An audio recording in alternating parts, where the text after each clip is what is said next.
When a tech startup has investors like Google and Y Combinator, news of its demise is enough to send a shockwave through the industry. Or so says TechCrunch, who recently reported on the shutdown of drone analytics company Airware.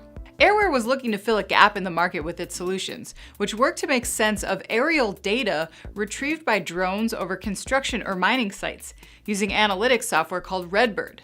The idea is to eliminate the often costly, dangerous work of sending humans and helicopters out to remote areas to inspect equipment for damage or assess work progress, and then also feed it into an enterprise system to yield results usable for making business decisions.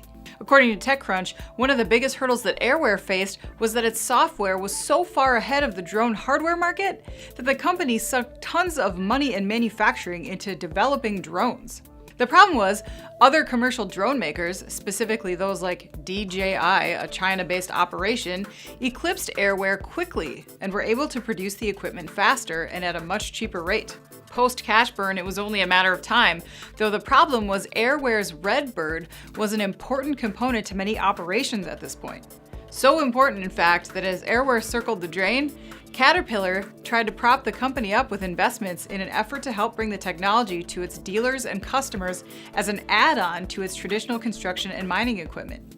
Luckily for companies that had grown to rely on Redbird, Delair, a drone services company based in France, has recently agreed to acquire the analytics software and IP from Airware, along with the 26 employees who are running it. Airware's downfall was ultimately a matter of bad timing, and Emmanuel de Maistre, CEO of the Redbird unit, echoes this theory, saying that the company was out of money and, quote, ran out of runway. I'm Anna Wells, and this is IEN Now.